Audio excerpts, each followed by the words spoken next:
Bonjour à tous, on se retrouve pour une nouvelle position avec ici le trait pour les blancs, position de milieu de partie avec une dame de tour, enfin toutes les pièces sur l'échiquier et 6 pions blancs contre 6 pions noirs, donc une égalité matérielle.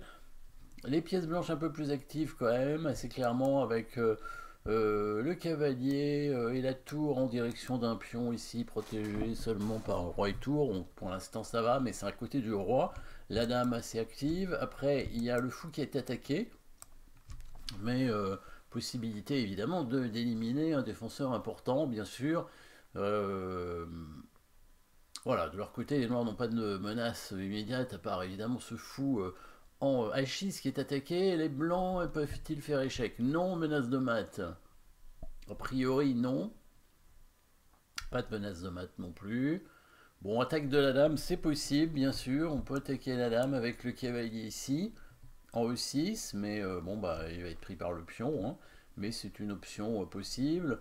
Euh, Après, bon, bah, la seule attaque qu'on pourrait obtenir. Ah, il y a une autre attaque avec l'autre cavalier, hein, bien sûr, à la fois en D5 ou en B5, mais il va se faire prendre hein, à chaque fois, soit par le fou, soit par le pion.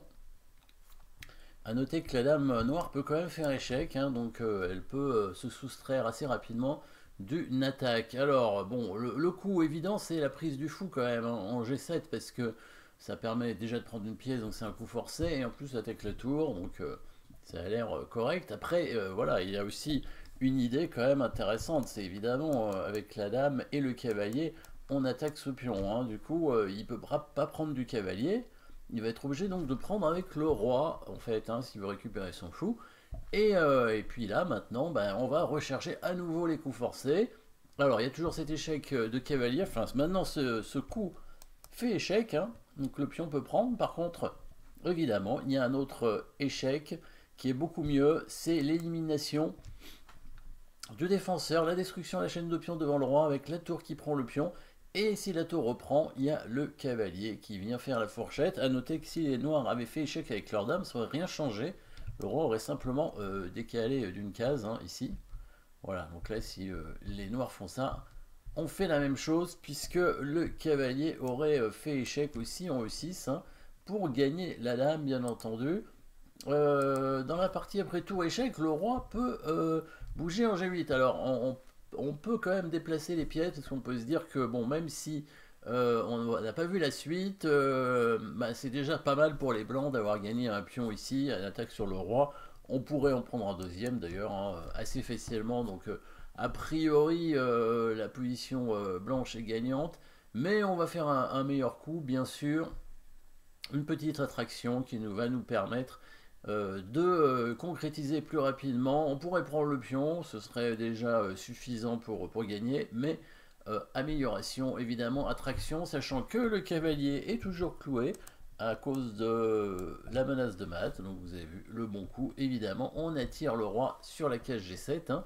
Donc s'il prend, bien sûr, on fait la fourchette ici avec le cavalier. Fourchette royale, il ne peut pas prendre du cavalier, bien sûr, encore une fois, à cause du mat en H7.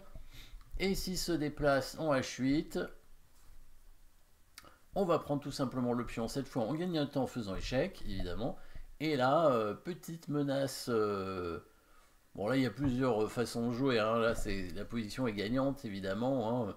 On peut faire pas mal de coups différents. Mais on peut jouer. Déjà, on peut menacer mat. Et tout en jouant sur l'attaque du cavalier, hein, qui est cloué pour l'instant. Donc, un petit coup de dame qui redescend. Hein. Le mieux, c'est en H3. Pourquoi? Plutôt qu'en G4. Pour avoir l'échec sur la colonne H avec la tour, très certainement. Après, on pourrait prendre le cavalier, ce serait déjà très bien. Ah ouais, parce que cet échec fait pas mat, a priori, donc en fait, c'est pas si évident que ce soit incroyable. Donc sur cavalier F4, on peut tout simplement prendre le cavalier en D7. Hein. Il y a aussi cette option dame H6, effectivement, qui menace plusieurs mats différents. Donc je pense pas que les noirs puissent parer les trois maths en même temps. Hein. Il y a trop de maths proposés par les blancs ici. Donc tout simplement petit échange des fous et ensuite une destruction de la chaîne de pions pour pouvoir faire une petite attaque double qui va nous permettre de gagner la dame. Voilà, merci d'avoir suivi cette position. N'oubliez pas de vous abonner et à très bientôt.